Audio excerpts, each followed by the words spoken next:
출애굽기를 통해서 이제는 율법을 하나님이 이스라엘 백성들에게 주셨고 우리는 이제 그 율법을 배워가는 그런 과정이 있습니다. 자, 오늘 21장 읽으셨는데 여러분들 어떻습니까? 혹시 여기에서 어떤 핵심, 중심이 뭘까 이런 거 조금 생각이 드시는지 모르겠어요. 그게 뭘까요? 저는 이것을 한마디로 표현하라 그러면 그거는 생명의 가치 이렇게 말씀드리고 싶어요. 생명의 가치.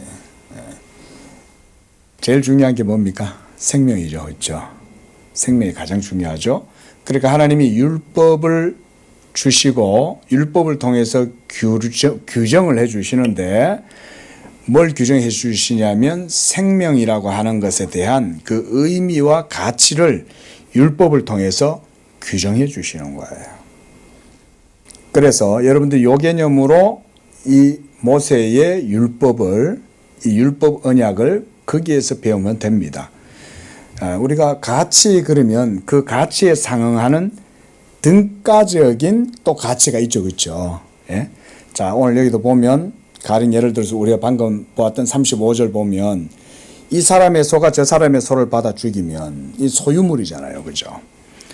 그런데 나의 소유가 된 소가 다른 사람의 소를 받아가지고 죽인 거예요.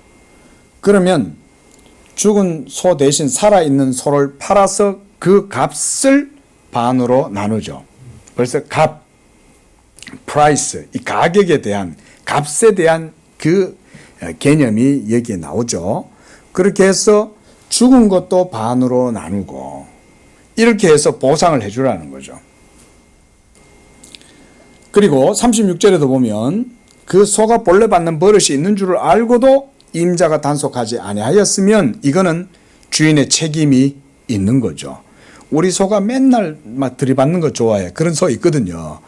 소도 보면 이렇게 아주 온순한 소가 있는데 어떤 소들은 보면 아주 성격이 안 좋은 소들도 있어요. 보면 저도 어려서 이제 시골에서 자라서 그래도 제가 어릴 때는 저도 소를 몰고 밭에 가본 기억이 있거든요. 저희 아버지가 이제 누구 집에서 소 빌려 와라 이러더라고요. 그래가지고는 소를 그 집에 가가지고 이제 소가 들러 왔어요. 이렇게 내가 이제 소를 들고 이제 가는 거예요. 혹시 뭐 황순원의 소나기가 떠오릅니까? 자, 근데 이제 이 소를 몰고 밭에 가가지고 이제 데려다 주는데 소가요 어린애들도 무시합니다. 이게 소가.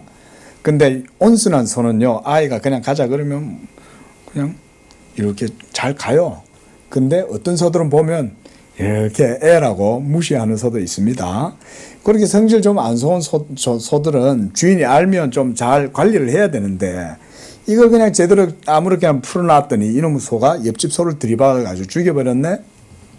그러면은 이게 주인이 관리 소로 했을 때는 이게 그 피해자한테 훨씬 더 많은 보상을 해줘야 되는 거예요.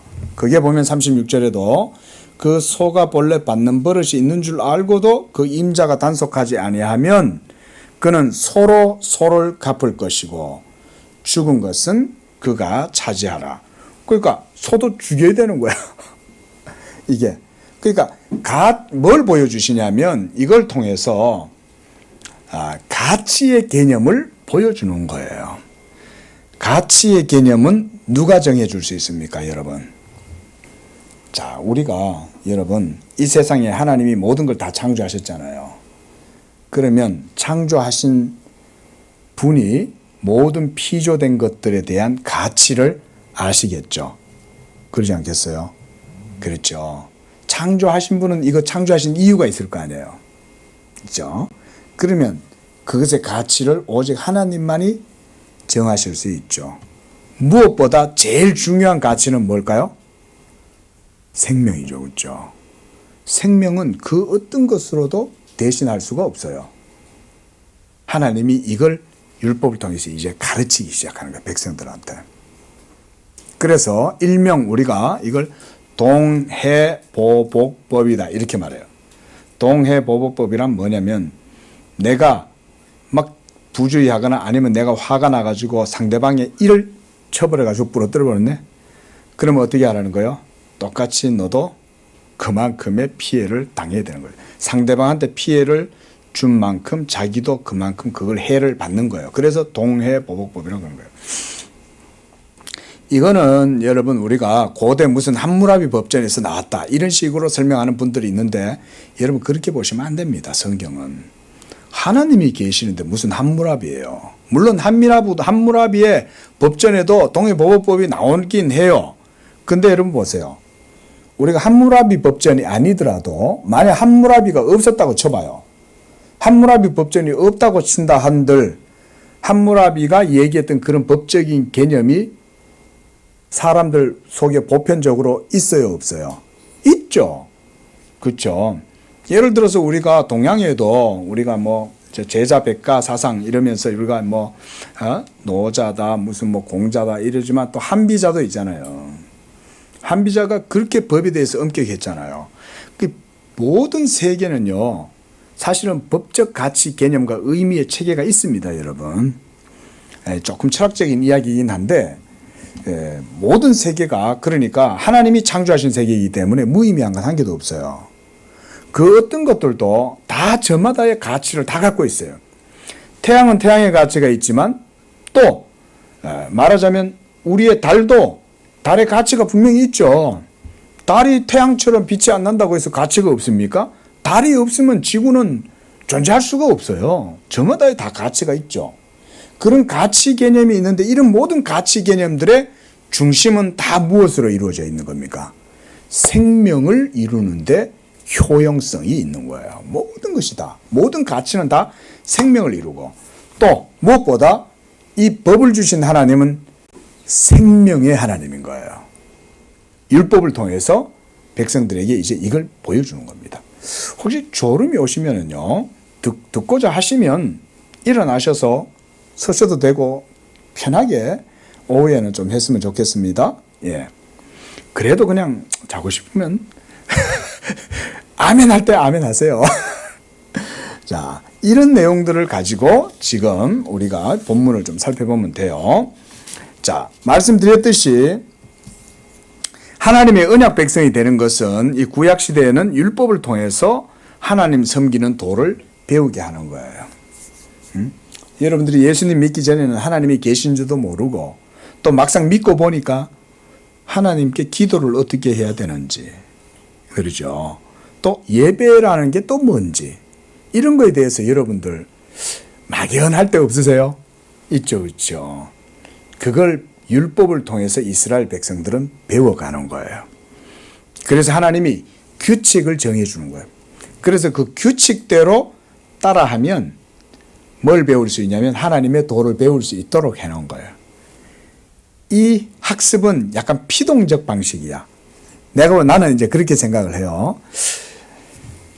여러분 미로 있죠. 미로는 들어가는 길이 있고 나가는 길이 있어요. 근데 미로는 짜여져 있죠. 틀이 그렇죠. 그런데 이 미로 입구에서 출구까지 나가려고 카든 방법을 해보는 거죠. 이렇게 저렇게. 들어갔다가 막혀가 뒤로 돌아 나오기도 하면서 이 길은 아니다. 이 길로 가고 이렇게 하다 보면 뭘 배웁니까? 결국은 길을 배우죠. 그러면 들어가는 입구와 나가는 출구의 길을 배우잖아요. 그러니까 형식과 틀이 주어져 있죠. 이걸 통해서 하나님의 계명을 배우는 거예요. 이걸 통해서. 이렇게라도 배우는 거예요. 그래서 이걸 저는 수동적 방법으로 배우게 하신다는 거예요. 어거지로 하나님이 규례를 주는 거예요. 규범을 주는 거예요. 그렇게 해서 그 틀 안에서 하나님의 뜻이 뭔가를 배우도록 한마디로 이렇게 인도해 나가시는 거죠. 틀이 없으면 길을 못 배우잖아요. 신약의 시대 때는 어떻게 배웁니까? 신약의 시대 때는 그거보다 훨씬 더 능동적 방식으로 배워요. 성령이 우리 안에 직접 들어오셔서 우리에게 믿음을 주시고, 그래서 그 연약한 믿음이든 큰 믿음이든 5달란트 믿음이든 1달란트 믿음이든 그 믿음을 주어서 그 믿음으로 하나님의 섬김의 도를 배우게 하는 것, 이런 것이 영적인 방식이 신약 시대 때는 훨씬 더 능동적으로 이루어지는 거예요. 왜냐하면 성령이 여러분과 함께 계시니까 이렇게 이루어지는 거죠. 자, 그러므로 이런 영적인 삶을 살아갈 수 있는 규범으로 율법을 주신 것이다 그랬고요. 그래서 오늘 본문은 이런 영적인 가치 개념들을 우리에게 보여주는 겁니다. 영적인 가치 개념. 가치라는 거 우리 성도님들 다 아시잖아요. 그죠? 일상적 모든 삶을 사시니까 뭐가 좋고 나쁜 건지 이젠 다 아시죠? 그렇죠? 전문가가 되면 이제 그런 게 있어요. 저도 뭐 하는 건 본인은 잘 하지도 못하는데 좋은 건 잘 알아봐. 그래서 집사람하고 이렇게 뭐 어디 뭐 이렇게 사러 가거든. 나 저보고 이거 한번 입어봐. 마음에 안 들어. 근데 저거 괜찮아 보여. 저거 좀 입어보자. 또 입으면은 가격이 2배 이상은 높은 것만 꼭 집어요. 그래서 저보고 뭐라 그래요. 가치를 알아보는 눈이 있잖아요. 그렇죠? 여러분들도 전문 분야에 다들 종사하시기 때문에 여러분들의 전문 영역에서는 딱 보면 그게 가치 있는 점인지 알아보죠. 그죠? 인물뿐만 아니라 어떤 상품도 가치가 있는지 없는지 이거 딱 판단 기준들이 있죠. 자, 하나님의 가치 기준, 그것의 최고의 가치는 생명이죠. 그리고 이 율법 자체가 우리에게 생명을 주는 거죠. 하나님이 생명의 하나님이잖아요. 생명의 하나님이 자기의 법을 우리에게 준다면 이 법은 우리를 죽이는 것일까요? 아니겠죠. 그건 당연한 논리인 거예요. 생명의 하나님이 법을 주시면 그건 우리를 죽이려고 하는 게 아니라 우리에게 생명을 주시려고 그렇게 하는 거죠. 그래서 좀 이따도 보겠지만 사도 바울도 우리가 로마서에서 사람을 살리는 법이라고 그랬어요. 율법이. 근데 실제로 그러나 율법이 실제로 우리가 로마서에서 보면 사람을 살리는 효력을 드러냅니까? 도리어 어떻게 해버려요? 죽이죠. 그죠? 왜 죽여요? 그 사람이 하나님의 생명에 합당하지 않은 상태이기 때문에 율법으로 말미암아 죽임을 당하는 거예요. 이런 거를 이제 배우셔야 돼요. 우리가 복음서를 통해서. 자, 한번 봅시다. 그래서 하나님께서 1절에 네가 백성 앞에 세울 법규, 이걸 하나님이 모세한테 이렇게 딱 주시는 거죠. 모세야, 저 백성 이스라엘들에게 내 법을 네가 세워라 라고 얘기하죠. 그리고 이 법을 지키는 삶을 통해 하나님의 언약을 피동적으로 어거지로 배우도록 하시는 거예요. 배울 수 있는 자질도 없어. 하나님 말씀 듣고자 하는 마음도 없어. 응? 하나님의 예배당에 갖다 놔도 예배도 안 해. 이런 한마디로 쌩짜배기. 세상 사람인가 한마디로. 그런데 하나님이 어거지로 그들에게 법을 주어서 그 법을 따라 하나님 섬김의 도를 가르쳐 주시는 거죠. 그렇게 해서 그들을 하여금 언약 백성으로 살아가게 합니다. 여러분, 이것이 하나님의 세심한 배려인 거예요. 우리 예수 믿는 여러분들의 신약의 성도들의 믿음도 이와 같이 하나님이 하시는 것인 줄로 믿습니다. 구약시대 때만 그렇게 하겠어요? 오늘날은 그러면은 뭐 여러분들은 완성된 사람입니까? 아니잖아요. 우리는 아직 완성된 사람들이 아니잖아요. 우리는 점진적으로 조금씩 성화의 삶의 과정을 살아가는 거잖아요. 근데 그 과정을 하나님이 인도하신다는 거예요. 하나님이. 그걸 주로 어디서 하냐면 교회에서 하는 거예요. 교회는 하나님의 훈련 학교예요. 그래서 종교개혁자들 칼빈 같은 경우도 교회는 그리스도의 훈련 학교다. 여기서 우리가 믿음을 배우는 거예요. 그렇게 해서 하나님 섬김을 배우고 믿음이 튼튼해질수록 여러분의 삶이 튼튼해지게 하고 또 예배의 삶이 가능하게 하고 여러분들로 하여금 하나님께 대한 신령과 진리로 자유함으로 예배하는 사람으로 하나님이 만들어 가시는 거예요. 예. 그거는 사실은요, 목사만 하는 게 아닙니다. 목사는 자기가 할 일은 말씀 전하는 거니까 말씀을 전하면 여러분들은 같이 해야 돼요. 뭐 하냐면 여러분들은 믿음으로 그 말씀 붙들고 같이 참여하는 거예요. 참여. 이게 제 목회 철학이에요.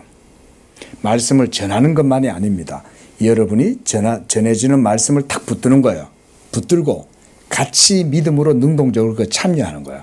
여러분들 주보를 잘 보세요. 남상수 목사가 주보에 짧게나마 목회 철학에 대해서 거기다 언급을 해놨는데 이게 성도의 능동적이고 적극적인 참여예요.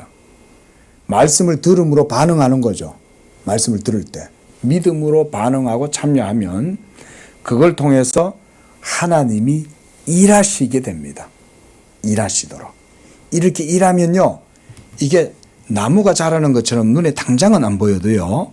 여러분의 삶이 변화가 됩니다. 그리고 보이지 않지만 동토가 녹아내리는 것처럼 서서히 하나님의 말씀이 잦아들어서 여러분들의 삶이 영적인 스피리추얼한 삶이 됩니다. 그러니까 여기는 목사만 하는 게 아니에요. 같이 하나님의 말씀에 아멘하면 이 일을 우리가 같이 참여하는 거예요. 저는 그렇게 봐요. 보통 설교는 목사가 하고 성도는 앉아서 들으니까 목사가 능동적이고 성도가 수동적이다 생각하지만 그거는 잘못된 생각입니다. 여러분도 믿음으로 참여해야 되잖아요. 듣는 자가 믿음으로 화합지 아니하면 성경 말씀도 그렇게 얘기하죠. 그죠? 듣는 자가 믿음으로 화합지 아니합니다. 그러나 믿음으로 화합하면 하나님의 일이 그 가운데 이루어지는 거죠. 자, 우리가 신약시대 때는 하나님이 이런 방법으로 여러분들 속에서 일하시면서 우리 공동체, 하나님의 연합된 몸, 이 몸을 이루어 나간다 그랬어요. 자, 이제 봅시다. 2절 보면 히브리 종이에요. 그러니까 같은 언약 백성이잖아요. 같은 아브라함의 후손이고. 그런데도 사람이 살다 보면 다른 사람한테 채주로 잡힐 수 있죠. 그렇죠? 채무자가 될 수 있잖아요. 그러면 채주한테 잡히면 내가 빚이 있는데 갚아야죠. 그 사람한테. 아니 내가 빌린 거는 돈을 갖다가 뭐 엄청나게 빌려놓고는 안 갚을 수는 없는데 그런데 서로 이웃에 있다 보니까 서로 히브리인들인 거야. 그러면 이들은 다 아브라함의 후손들이고 한 혈족이잖아요. 그런데도 이제 종이 될 수 있는 거죠. 그러면 히브리 종을 사면 그는 엿새 동안 6해 그러니까 6년이에요. 이걸 모세의 법을 통해서 하나님이 딱 정해주는 거예요. 그래서 영원토록 종이 되지 못하고 방면, 면제를 시켜주는 거예요. 이거를. 제 7년째는 그 종의 모든 그거를 갖다가 다시 회복시켜주는 거예요. 그래서 몸값을 물지 않고 나가서 자유인이 되도록 해주라는 거예요. 자, 하나님의 율법이 생명의 가치 개념을 보여준다 그랬죠. 생명에게 있어서 또 필요한 게 뭐냐면 자유죠. 자유가 없는데 생명만 있으면 이것만큼 죽고 싶을 일이 없어요. 근데 생명과 함께 자유가 같이 주어져야 되죠. 자, 나중에 좀 더 설명을 하고요. 자, 이렇게 몸값입니다. 그 몸값을 더 이상 이제 물지 않아도 돼요. 6년 동안 이 사람은 종으로 섬기면서 자기 몸값을 다 했는 거예요. 자기 가치에 그 상응하는 값을 6년 동안 치렀지만 더 이상 붙들고 있을 수도 없어요. 왜냐하면 하나님의 법이니까. 그래서 7년째는 하나님께서 그를 자유인으로 놓아주라 라고 얘기하는 거예요. 자유인. 자, 여러분 이쯤 되면 벌써 뭐가 떠올라요? 복음이 떠올라야 되죠. 복음은 우리에게 생명을 줄 뿐 아니라 자유를 주죠. 뭐에서의 자유? 죄에서의 자유로움을 우리에게 주는 거예요. 자, 여러분 이렇게 율법을 배워나가야 됩니다. 율법 자체가 벌써 우리에게 생명을 제시하고 자유의 가치를 우리에게 보여주는 거예요. 그래서 7년이 지나면 그 사람은 자유하게 해줍니다. 그래서 이렇게 우리가 믿음의 가치를 이런 것에서 볼 수가 있어요. 또 믿음은 영적인 것이지만 그거는 또한 규범적인 성격을 갖고 있고 이 믿음이 내적인 인식과 활동이지만 그것은 그 믿음의 생명은 성령에 의해서 주어지는 것이죠. 그래서 성도들에게 주신 믿음의 가치는 사실상 생명이다. 이렇게 말할 수 있는 거예요. 믿음의 가치는 생명인 거예요. 자, 그 다음 자유케 하는 것에 대해서도 조금 보겠습니다. 자, 여러분 예수님이 이 땅에 오셔가지고 제자들에게 요한복음 8장 36절에 이렇게 말했죠. 그러므로 아들이 너희를 자유롭게 하면 너희가 참으로 자유하리라. 아들이 오셔서 하시는 일은 우리를 자유하게 하시는 거예요. 어디로부터의 자유? 죄로부터의 자유예요. 엄밀히 말하면 율법으로부터의 자유가 아니에요. 율법은 사실은 우리에게 생명을 주고 우리에게 자유를 주는 거예요. 근데 우리가 그 생명과 자유를 주는 율법에 합당하지 않으니까 도리어 율법이 우리를 죽이는 것으로 인식이 되는 거예요.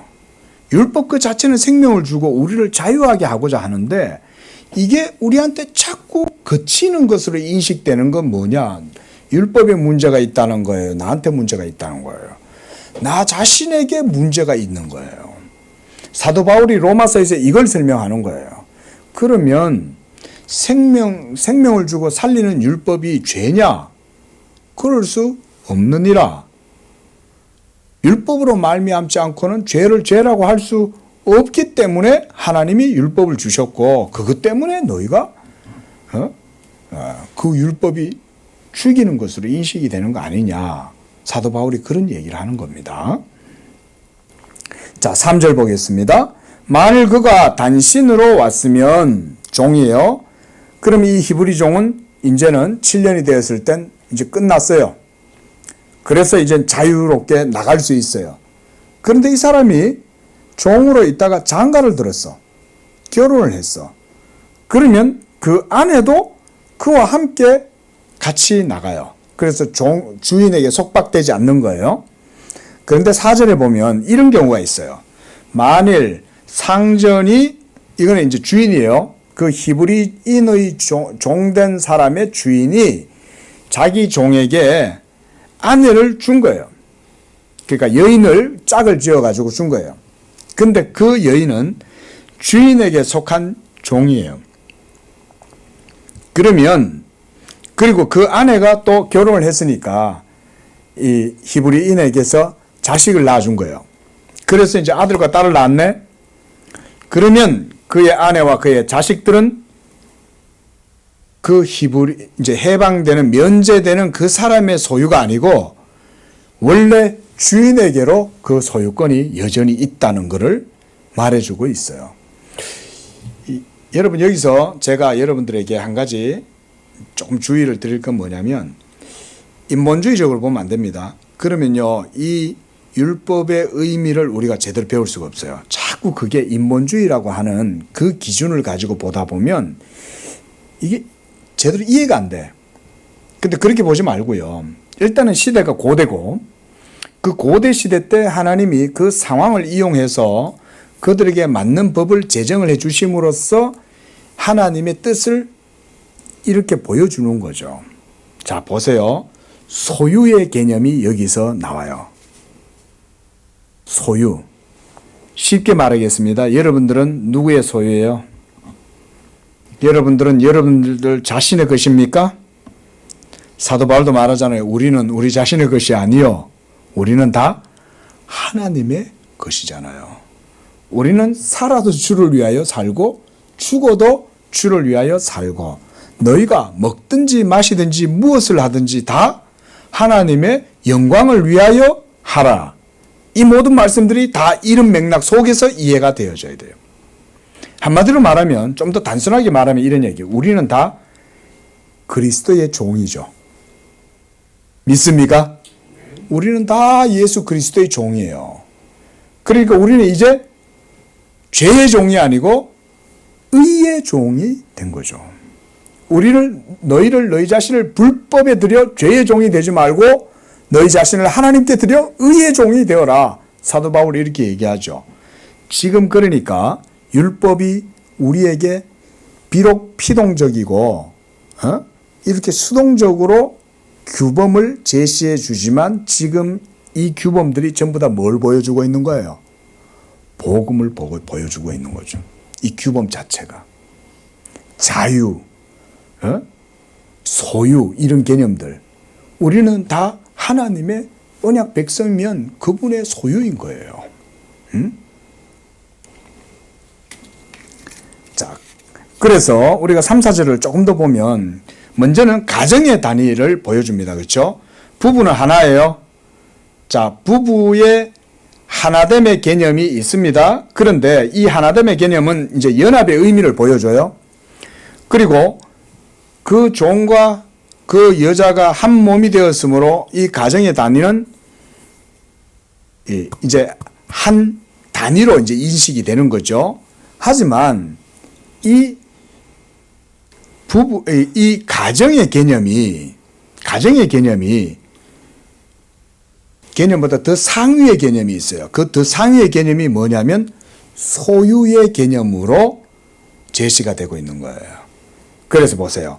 홀로 있으면 혼자 그냥 면제되면 되지만 아내가 있을 때 그 아내도 남편과 함께 이제 그 집에서 나가요. 그러니까 이제 남편은 더 이상 이 여자의 남편은 더 이상 종이 아니고 자신도 종의 아내가 아닌 거야. 그렇게 되겠죠? 이게 가정 단위의 가치 개념이에요. 그런데 만약 아내가 자기가 소유하고 있었던 여종이 있었어. 근데 이 여종을 자기 집에서 일하고 있는 머슴살이 하고 있는 이 히브리 종에게 야 돌쇠야 너 꽃분이하고 너 어때? 좋아요. 그럼 결혼해. 이래서 결혼을 한 거야. 근데 이 꽃분이는 누구 소유예요? 주인의 소유인 거예요. 주인에게 소속된 거예요. 그러니까 나갈 때는 이 사람이 자유를 얻어도 상전의 소유가 된 꽃분이는 데리고 나가지를 못해. 또 그 꽃분이에게서 태어난 자식들도 데려가지를 못해. 다 주인에게 속해 있는 거예요. 심각한 일이죠. 그죠? 우리가 볼 때는.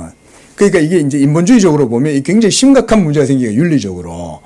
아니, 결혼을 했는데 왜 자기 자식 피부치들을 데리고 나가야지 왜 못 데리고 나가게 해?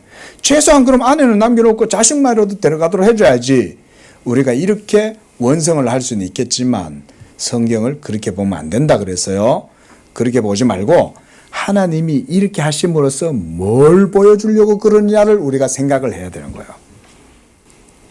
그럴 수 있죠. 그죠? 그렇게 해야 되겠죠. 우리가. 자, 그래서 자식들은 아버지의 자식이기도 하고 어머니의 자식이기도 하지만 그 아내가 주인의 소유인 거예요. 예? 그러다 보니까 아내가 낳은 자식들이 비록 남편이 있다 해도 그들은 주인의 소유로 인정이 되어요. 이게 율법에서 규정을 그렇게 해주는 거예요. 자, 여러분, 이 지금 모세가 뭘 하냐면요.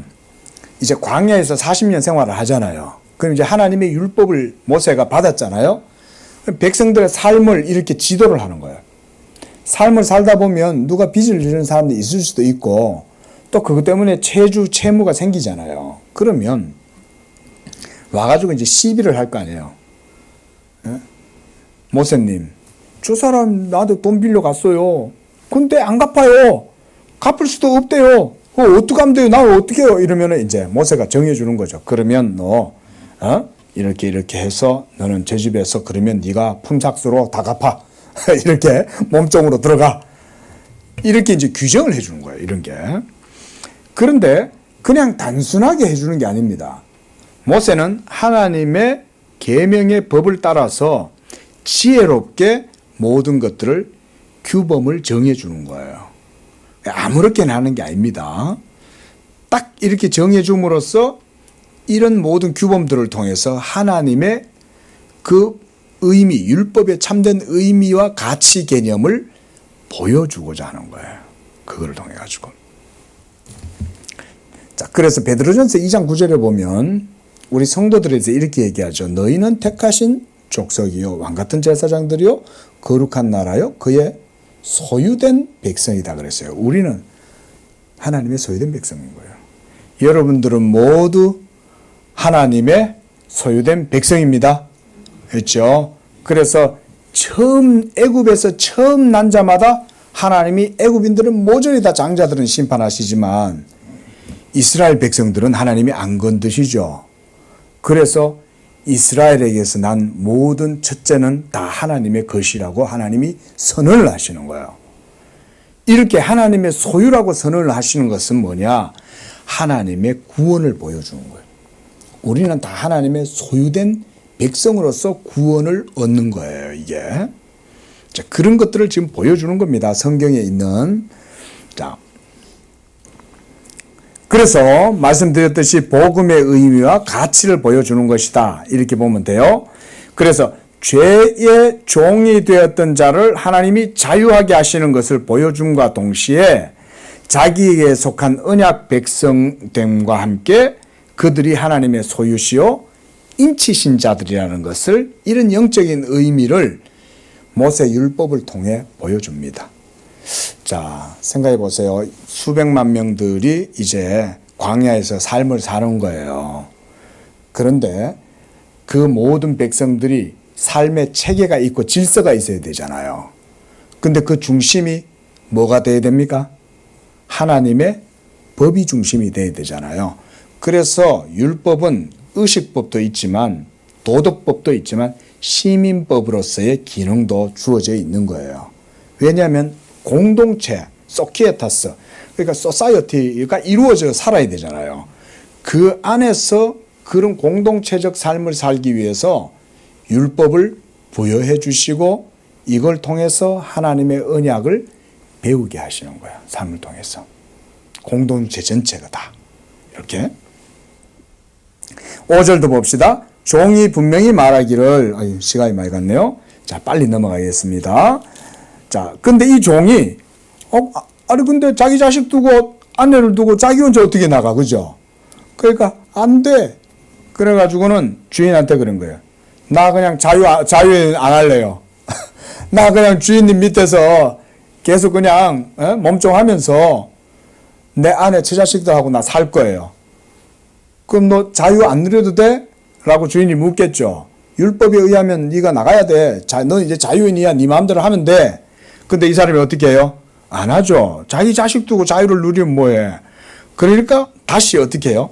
나는 자유인이 되지 않겠노라. 이렇게 말하는 거예요. 그러면 보세요. 5절 보세요. 그러면 그 다음에 어떻게 절차가 어떻게 됩니까? 상전이 그를 데리고 재판장에게로 가는 거예요. 합법적인 절차를 거치는 거죠. 재판장한테 가서. 그 다음 어떻게 합니까? 그를 문이나 문설주, 이 나무 있는 데로 데려가 가지고 귀에다가 송곳을 딱 갖다가 이제 여러분 여성분들이야 자주 하잖아요. 그죠? 귀 뚫는 거. 옛날에는 뭐 귀 뚫는 기계가 없었고 송곳이 있었겠죠.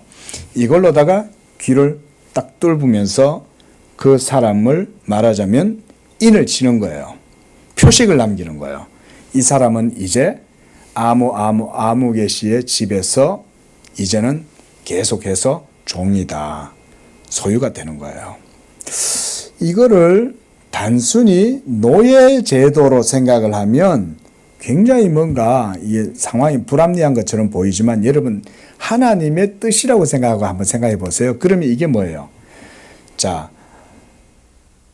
악인의 궁전에서 첫날 지내는 것보다 하나님의 성전 문지기로 있는 하루가 더 낫다라고 믿으십니까? 여러분들이 이렇게 믿으십니까?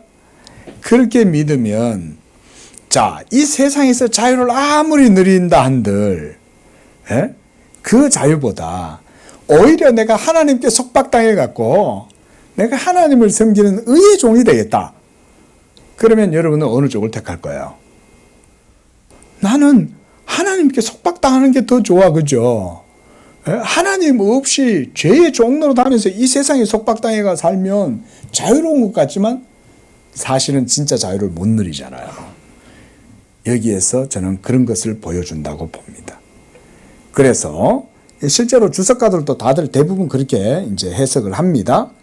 그렇게 해서 자유인이 되는 것을 율법이 보장해 주지만 그가 처자로 인해 가지고 이제는 자유를 원치 않고 자기의 자유를 포기하는 거예요. 이렇게 함으로써 소유의 개념이 가정의 단위보다 큰 개념이라는 것을 율법이 보여주죠. 저 가치 개념으로 하자면 좀 더 높은 가치가 있는 거예요. 예? 그럼 그게 뭐냐면 주인에게 속한 소유 개념인 거예요. 자, 우리는 바로 하나님께 속해 있는 거죠. 여러분들의 가정도 거기에 속해 있는 거예요. 여러분들의 가정도 주인이신 거예요. 주인도 하나님이신 거예요. 그리고 그 하나님께 속한 것이 가정인 거예요. 이런 개념으로 보여주는 거죠. 자, 그렇게 해서 바로 복음의 가치를 보여주는데, 말씀드렸듯이 율법의 최고의 가치는 무엇이다? 생명이다. 생명을 보여주는 거예요. 지금 그거를 보여주는 겁니다. 율법이요. 계속. 그리고 그 생명을 소유하는 게 제일 중요하잖아요. 그 다음에 이제 소유 개념이에요. 이 소유 개념에서 이제 그 설명도 해줍니다.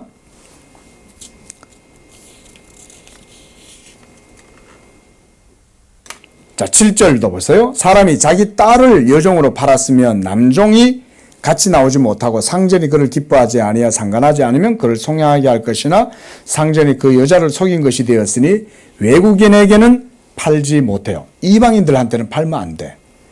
예? 이 여종에 대한 처리를 어떻게 할 것이냐에 대해서도 얘기를 해줍니다. 자기의 딸을 여종으로 팔았으면 그 여종은 남종같이 7년이 되었을 때 자유함을 얻지 못해요. 이게 이제 이게 참 페미니스트들이 이런 걸 보면 이제 자꾸 이런 것을 갖고 시비를 걸 수 있는데, 말했듯이 하나님이 규정입니다. 하나님이 규정에는 다 의미가 있어요. 여러분 여자로 태어났다고 원망하십니까?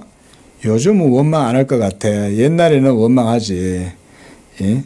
옛날에는 전부 다만 남전 여비 이런 게 너무 많아가지고 그런다. 요즘이야 뭐 거꾸로 됐지 뭐 오히려. 예? 어쨌든 우리는 그런 기준으로 보면 안 됩니다. 하나님이 그렇게 딱 명명해서 제정을 했으면 그게 하나님의 의로운 뜻인 거예요. 그렇게 우리가 인식을 해야 됩니다. 자, 어쨌든 이렇게 함으로써 남종같이 안 되고, 상조는 이제 그 8절에 보면 상전이 그를 기뻐하지 아니하였다. 왜 기뻐하지 않았을까? 여러 가지 이유가 있겠죠.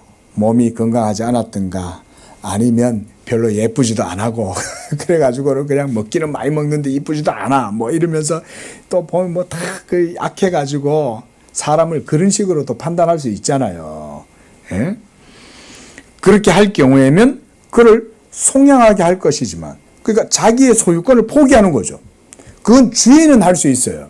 일단 이 여종이 자기에게 속해 있는 소유권을 가지고 있으면 그를 방면해 줄 수 있는 것도 주인한테는 그게 권리가 있는 겁니다. 소유자의 권리죠. 자, 그렇지만 상전이 그 여자를 속인 것이 되었으니 그는 아무렇게나 팔면 안 돼. 그냥 자유롭게 놔도 돼. 외국인한테 팔거나 그렇게 하면 안 된다는 거죠. 9절에 만일 자기 아들에게 주기로 했으면 그때부터는 아들의 아내가 되었으니까 가정의 단위가 되잖아요. 그럼 그 가정의 단위 개념과 가치 개념을 지켜줘야 돼. 그거를 그렇게 해서 딸같이 대우해라 이 말인 거예요. 함부로 대하지 말라는 것이죠. 가정이라고 하는 고유한 가치와 개념을 지켜주어라는 거죠.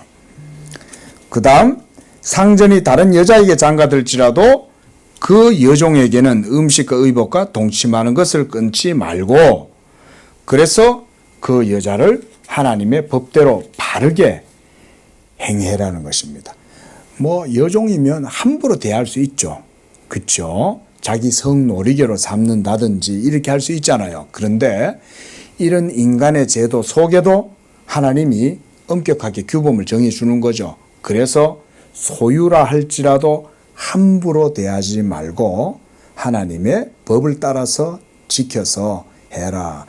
저는 이게 바로 하나님의 자비라고 생각을 합니다. 하나님이 이런 과정 속에서도 그분의 자비하심을 드러내 보여주는 거예요. 자, 12절에 보면 사람을 쳐 죽인 자에 대한 문제가 나와요. 이게 이제 20절의 내용인데, 자, 사람을 쳐서 죽인 거예요.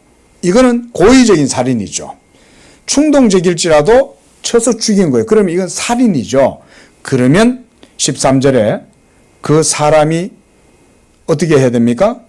자기의 생명으로 갚아야 돼요. 그래서 13절 보면 고의적으로 한 것이 아닐 경우, 이런 경우는 우리가 과실치사라가 되죠. 과실치사. 과실치사는 고의가 아니란 말이에요. 이럴 경우에는 거기에 뭐라고 해놨어요? 13절 한번 보세요. 과실치사 경우에는 이렇게 표현해놨어요. 나 하나님이 사람을 그의 손에 넘긴 것이면, 이렇게 놨어요.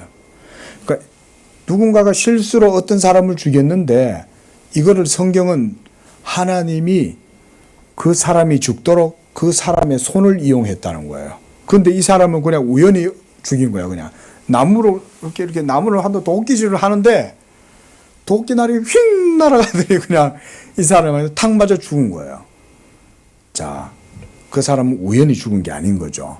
하나님이 징계를 내린 건데 이 사람을 쓴 거죠. 근데 이 사람은 자기가 죽인 게 아니잖아요. 그러면 이게 과실치사가 되니까. 그래서 내가 그를 위하여 한 곳을 정한다. 이게 이제 도피성인데 여기서는 아직까지 도피성이라는 내용이 안 나와요. 자, 그래서 그쪽으로 도망가라 그랬습니다. 자, 그런데 14절 보세요. 이번에는 이웃을 고의로 죽인 거예요. 고의로. 이거는 명백하게 이제 고의적인 계획적인 살인이 되죠. 그러면 어떻게 해야 돼요? 하나님의 제단에 있어도 그 사람을 끌어내리라는 거예요. 그래서 죽여라 라고 얘기하는 겁니다. 또 15절에서는 자기 아버지나 어머니, 폐륜이죠. 이런 부모를 치는 자도 반드시 죽일지니라 그랬어요. 자, 뭐 시간이 좀 그래서 자, 이것도 생명 개념을 무시하는 거죠. 왜냐하면 자녀는 자기의 생명과 존재를 부모에게서 받잖아요. 하나님이 율법으로 아주 분명하게 이거를 딱 해놓는 거죠. 그래서 하나님의 생명 주심을 함부로 하지 마라. 그 다음 16절에 사람을 납치한 것, 이것도 큰 죄예요. 사람의 생명을 자기 마음대로 아무렇게나 그냥 납치해가 가는 거잖아요. 그런 자도 반드시 죽여라. 그 다음 17절 자기 아버지나 어머니를 저주하는 자도 반드시 죽여라. 자, 요건 제가 좀 전에 설명을 드렸습니다. 그 다음 18절 서로 싸우다가 돌이나 주먹으로 상대방을 쳤지만 죽지 않고 자리에 누웠다가 지팡이를 짚고 일어나 걸으면 그를 친 자가 형벌은 면하되 손해는 배상해서 그가 완치되게 하도록, 이거는 배상을 해야 돼요. 보상이 아니고 이건 배상이에요. 이렇게 20절에 자, 매로 남종이나 여종을 쳐서 쳤는데 이 종이 죽어버린 거예요. 그러면 죽으면 형벌을 받아요. 종에 대한 그 남의 소유가 깨진 거잖아요, 이게. 그 21절에 그가 하루나 이틀을 연명하다가 그대로 죽지 않고 연명하다가 죽으면 형벌은 면하고 그는 상전의 재산이다. 이렇게 얘기하죠. 여기서 소유 개념이 나오는 거예요. 자, 22절부터는 보면 또 임신한 여인을 쳐서 낙태하게 했지만 다른 해가 없다면 남편이 청구해서 벌금을 내고 재판장의 판결을 따라서 내어라. 이렇게 또 처분을 내립니다. 그리고 23절 다른 해가 있으면 갚되 생명은 생명으로 눈은 눈으로 이는 이로 손은 손으로 발은 발로 된 것은 된 것으로 상한 것은 상함으로 때린 것은 때림으로 동해보복 그만큼의 상응하는 가치를 그 사람도 당하게 하는 거죠. 또 28절 소가 남자나 여자를 받아서 죽이면 소는 반드시 쳐서 죽여야 돼. 사람의 생명을 해쳤잖아요. 생명 개념을 깨뜨린 거죠. 그 미물이라도 소는 죽이는 거예요. 이게. 그런데 그 고기도 먹어서는 안 돼요. 왜냐하면 사람을 죽인 소의 고기이기 때문에 생명 개념이 거기에 묻어 있잖아요. 그러니까 소는 못 먹어요. 우리 같으면 어때요? 소고기는 아깝다. 소고기는 시중에 유통해서 먹지 뭐 이럴 건데 그게 안 된다 이거죠. 그렇지만 임자는 형벌을 면해요. 보세요. 임자는 고의가 없어요. 그렇죠? 책임이 없어요. 그런데 29절에는 뭐라 그래요? 소가 본래 받는 버릇이 있고 임자는 그로 말미암아 경고를 받았어요. 그런데도 단속하지 않았는데 이 소가 사람을 치어가 죽였네. 그러면 그 소도 죽을 뿐만 아니라 그 임자도 같이 생명의 값을 치러야 돼요. 지금 계속 생명을 말하고 있는 거예요, 여기서. 그리고 30절에 속죄금을 부과하면 그 명령한 것을 생명의 대가로 내라는 거예요. 속전이죠, 이런 게. 그렇죠? 그래서 아들을 받든지 딸을 받든지 법규대로 그 임자에게 행하고 소가 만일 남종이나 여종을 받으면 임자가 그 은 30세겔을 상전에게 줄 것이고 소는 돌로 쳐서 죽여라 그랬습니다. 자, 나머지 내용들도 동일하게 그런 가치 개념이에요. 상응하는, 생명에 상하는 가치, 소유 개념, 이런 것들, 가치 개념들을 보여줍니다. 자, 이렇게 함으로써 가장 결론적으로 예수 그리스도의 피값을 보여주는 거예요. 예수가 생명의 가치로 제시가 되고 있는 거예요. 그래서 예수께서 우리의 모든 죄값을 치르기 위하여 십자가에서 자기의 생명을 하나님 앞에서 물음으로 이 희생양으로 하나님께 드리잖아요. 그의 죽으심이 우리의 모든 죄값의 속상이 됩니다. 값이 됩니다. 기도하겠습니다. 자비하신 하나님, 우리의 물음의 값이 되시는 예수 그리스도께서 오시기 전에 하나님께서는 이스라엘 백성들에게 이와 같이 율법의 규범을 통해서 생명과 그 가치의 개념들을 보여주시고 그들로 하여금 훈련하게 하셨습니다. 바로 이 율법이 예수 그리스도를 보여주는 모형이고 예수 그리스도께서는 이와 같이 자신을 하나님 앞에 우리의 죄값을 치르기 위하여 십자가에서 죽으시고 그 값을 통하여 우리가 모두 하나님의 것이 된 줄로 믿습니다. 이런 복음의 은혜가 우리 성도들 가운데 더욱 넘치게 세워지고 그 복음으로 말미암아 풍성한 삶을 살도록 인도하여 주옵소서. 예수님의 이름으로 기도합니다. 아멘.